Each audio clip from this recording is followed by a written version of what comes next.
Salut, c'est Trado, je suis content de vous retrouver pour la mise à jour de l'indice parisien. Alors après une chute assez considérable de tous les indices, le CAC 40, comme les autres indices, tente de se ressaisir, mais la réaction est assez molle pour l'instant.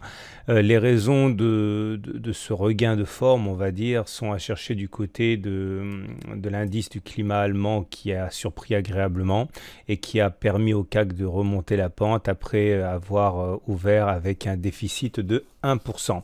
Alors, première des choses à remarquer, c'est que nous avons un support faible ici à 5225, 5280.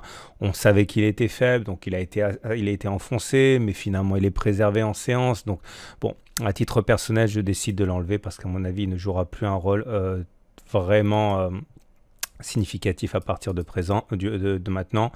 Je considère que notre support fort, il est vers 5114, 5168. On verra ce qui se passera si on va le chercher. Si on refait le film, je vous rappelle que tout a commencé lorsque l'on a échoué à passer cette oblique hebdomadaire. On en a beaucoup parlé. J'avais expliqué le trade qu'il était possible de faire. Ce trade-là, qui était un trade baissier avec un stop au-dessus des précédents plus hauts, impliquait qu'on pouvait avoir pour premier objectif d'aller chercher le bas du canal, et une fois qu'il a été cassé, on pouvait aller chercher un objectif déterminé par la hauteur du canal reportée en dessous du canal. Je vous avais déjà expliqué ça, je ne vais pas vous la refaire. Par contre, j'aimerais vous parler de la règle du balancier qui est assez importante aussi. La règle du balancier, c'est simple, vous prenez une résistance ici, notamment le bas du canal, oubliez le haut du canal. Vous prenez la distance parcourue d'un côté cet élément de résistance, comme ça, et vous le reportez de l'autre côté de cet élément. Ça vous donne un objectif ici, vous voyez, et cet objectif a été touché. Ça veut dire que pour certains, le trade est terminé, ce qui voudrait dire aussi qu'il va y avoir un phénomène de rachat de trade baissier. Bon, attention, c'est uniquement un élément à prendre parmi d'autres, mais il y en a quand même un autre d'élément qui est, on va dire, explicatif du répit, c'est les Fibonacci. Je vous en avais parlé également.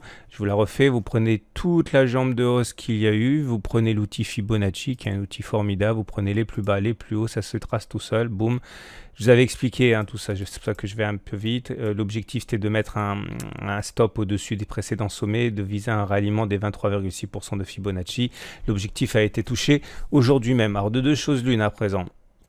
Soit cet objectif il tient et dans ce cas on peut viser un retour sur les précédents sommets, on met un stop loss en dessous. Soit cela ne tient pas et dans ce cas vous mettez un stop au-dessus du plus haut de la bougie avant de repasser en dessous des 23,6% et vous visez les 38,2% de Fibonacci. À titre personnel, j'attends encore, de toute façon je vous dirai quand je rentrerai, mais là il y a trop d'éléments qui vont dans des sens différents pour que je m'engage. Donc pour l'instant je vous explique simplement ce que certains traders vont faire parce qu'ils auront sans doute plus de conviction que moi à la hausse ou à la baisse. Pour l'instant, moi sur cette unité de temps de swing trading en CAC 40, je reste attentiste. J'aimerais vous parler des fourchettes également parce que c'est toujours important d'avoir des fourchettes. Si on considère qu'on a entamé un mouvement nouveau, une nouvelle impulsion, vous pouvez prendre une fourchette de chiffres.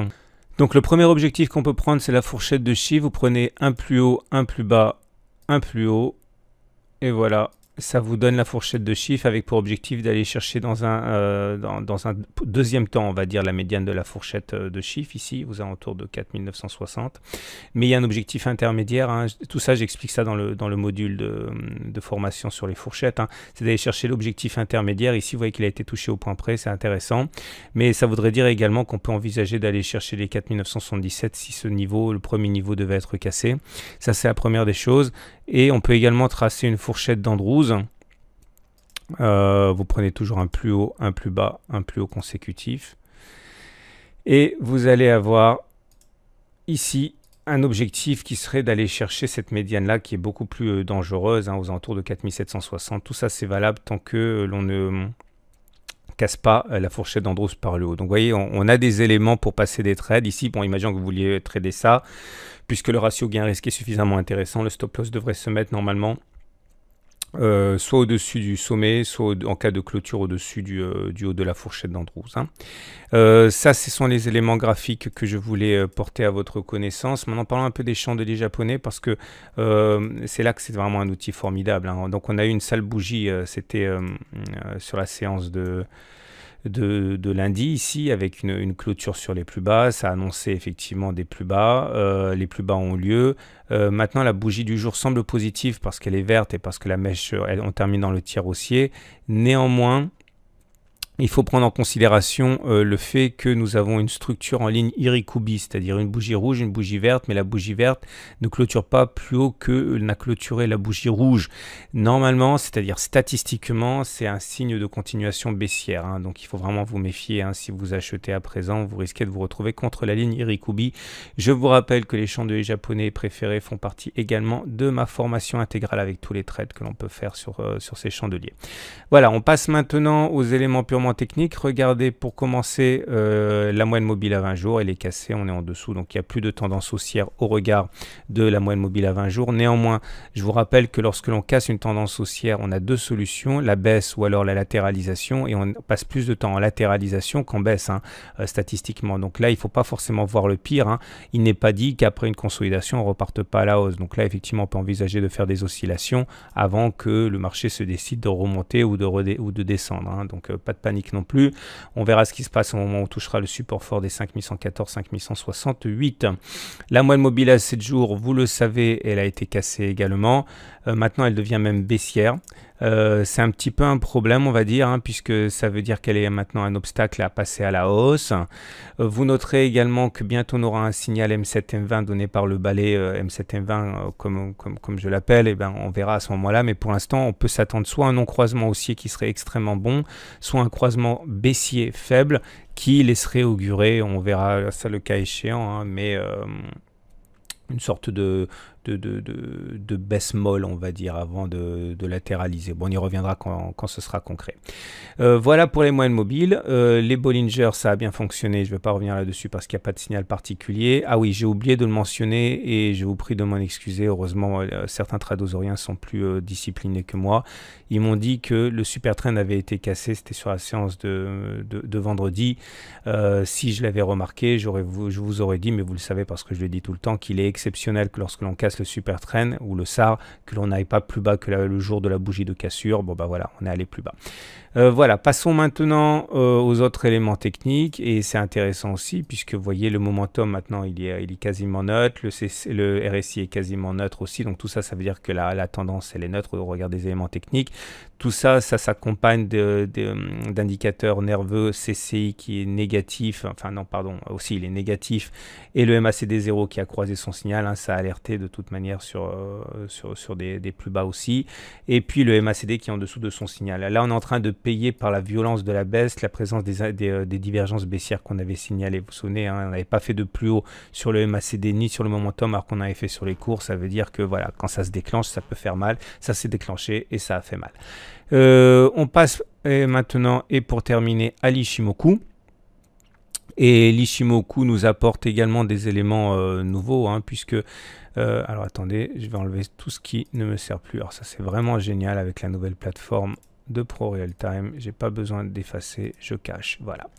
Alors l'Ichimoku, que voilà, la tendance elle est haussière, hein, puisqu'on est au-dessus du nuage qui croît, on le sait très bien. Maintenant regardez bien, la Tenkan a été cassée, la Kijun a été cassée, donc le moins que l'on puisse dire c'est que la tendance elle est très affaiblie, la tendance haussière elle est affaiblie, mais elle est toujours là. Alors, regardez également, vous avez un plat de SSB, hein, ça a donné des miracles, hein, cette zone des plats Ichimoku, donc autant vous faire remarquer tout de suite qu'ici vous avez un plat de SSB. Ok, et vous remarquez, hein, miraculeusement, qu'est-ce qui a retenu les cours aujourd'hui? Eh bien, c'est le plat de SSB, puisque quand il y a un plat comme ça, dans le prolongement, ça donne des résistances et des supports. Donc voilà, c'est ça qui explique, sans doute pour les analystes Ichimoku, la reprise du jour. Alors ça, ce trade, je disais, parce que si on arrive à repasser au-dessus de la Tenkan, certains traderont ça. Ok, certains vont dire qu'ils vont acheter au-dessus de la Tenkan en mettant un stop loss en dessous des plus bas pour aller viser donc des sommets. Maintenant, ceux qui veulent, la Kijun est une ligne importante, hein. Lorsqu'elle est cassée, certains trades à la baisse, ils mettent une bougie en cas de clôture au-dessus de la Kijun, mais ils mettent un trade baissier, hein. Donc voilà, tout ça, ce sont des outils qui vous permettent, je vous rappelle, de spéculer selon vos convictions. Maintenant, à titre personnel, j'aime pas beaucoup passer des trades lorsqu'on n'est pas sur des supports horizontaux ou des résistances horizontales. Donc c'est pour ça que je suis un petit peu attentiste pour l'instant. Voilà, enfin bon, certains sont beaucoup moins conservateurs que moi et beaucoup plus réactifs et le font quand même, hein. Je vous souhaite une excellente journée. Je vous préviens tout de suite que je serai invité à un événement. Je ne peux pas vous en dire plus parce que c'est pas moi qui l'organise et je ne voudrais pas non plus spoiler. Mais ça va être une super journée.